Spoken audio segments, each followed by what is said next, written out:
Oi, sou eu de novo. O que estava ruim ficou ainda pior. Nos últimos dias veio à tona um dos maiores escândalos envolvendo aposentados e pensionistas do INSS. O rombo, segundo levantamentos, ultrapassa a casa de 6 bilhões de reais. 4 milhões de idosos roubados, e a maioria das vítimas do Norte e Nordeste. Mas isso todo mundo já sabe. O que eles não te contaram é que o escândalo atual era de 6 bilhões. Hoje, um novo relatório da CGU mostrou que só em 2023, 35 mil reclamaram de fraude e o valor movimentado, 90 bilhões. 90 bilhões. Nós estamos diante do maior escândalo de corrupção da história do nosso país. E o golpe era o seguinte: aposentados eram filiados sem consentimento, tinham valores descontados direto do contra-cheque, ou faziam empréstimos que eles nunca pediram. E daí, quando reclamavam, nada acontecia. Estamos falando do desvio de valores bilionários de pessoas doentes e idosas. Dinheiro que deveria estar no bolso de quem trabalhou a vida inteira e hoje depende da aposentadoria para viver. E é claro, vão espalhar a narrativa de que tudo começou no governo anterior. E já percebeu que no governo passado tudo era culpa só do presidente. E nesse governo nada é culpa do presidente? Mas olha só que interessante. As investigações mostraram que os descontos irregulares já vinham sendo praticados há anos. O que levou o governo Bolsonaro, em 2019, a apresentar a medida provisória 871, justamente para combater esse tipo de fraude em descontos. Ele obrigava os sindicatos e associações a comprovarem, a cada 2 anos, que o aposentado realmente estava autorizando aquele desconto. Adivinha quem ficou contra? Acertou, a esquerda. Como não bastasse, em 2022, com votos da esquerda, eles derrubaram essa lei. E o que será que aconteceu nos próximos anos?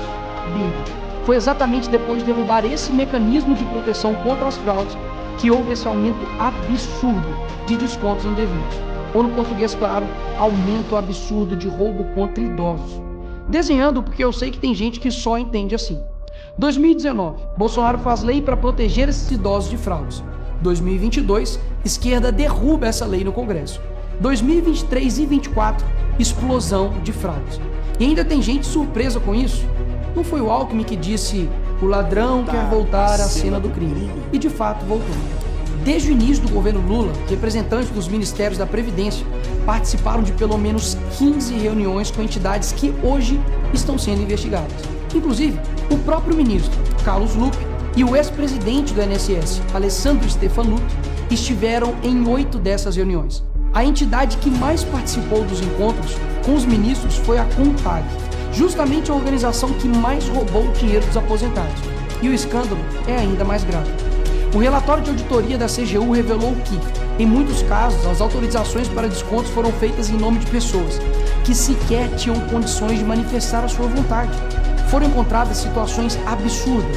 Pessoas com deficiência grave, impossibilitadas de assinar qualquer documento, indígenas que vivem em aldeias remotas e não sabem ler ou escrever, e até aposentados que nem moram no Brasil.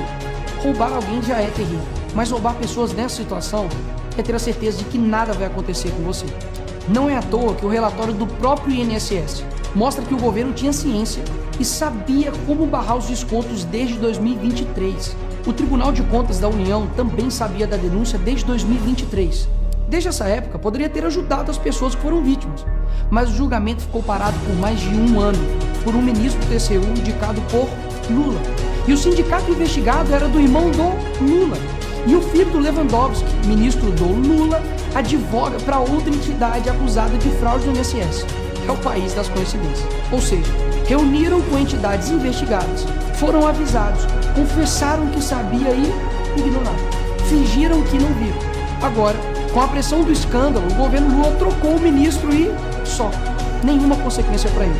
Engraçado, né? Se o pobre erra o CEP no cadastro, é fraude. Mas se o sistema desvia bilhões, é só trocar o responsável.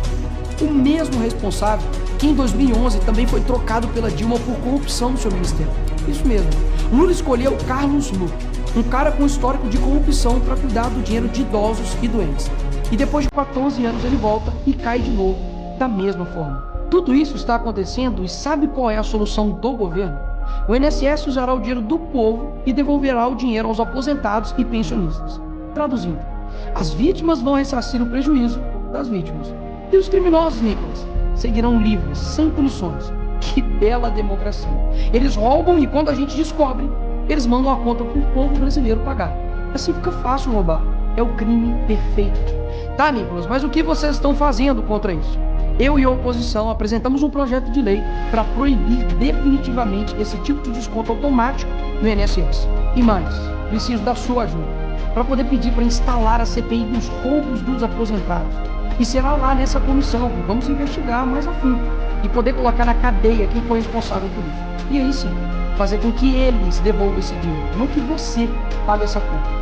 Vá até a rede social do Hugo Mota e Davi Alcolumbre e peça para que essa comissão seja instalada. E por fim, vá urgente ao seu banco ou veja o extrato na sua conta pelo celular e veja se há algum desconto indevido. Só assim, você saberá que está sendo roubado ou não e peça o cancelamento imediato desse roubo. E sim, o tempo passa rápido. Eu sei que muitos não pensam no futuro, mas um dia ele chegará. E que nesse dia tenhamos feito algo para chegar aqui diferente do que estamos vivendo agora. Ninguém aguenta mais um país que só desanima a gente a cada notícia. Mas para chegar aqui diferente, a gente precisa fazer algo diferente agora. Porque o partido que prometeu cuidar do povo, o presidente que se colocou como o pai dos pobres, acabou explorando o que eles mais juraram defender. Mas eles só chegaram lá porque muitos acreditaram neles. E até quando? Porque quando chegar aqui, talvez seja tarde demais para mudar o Brasil.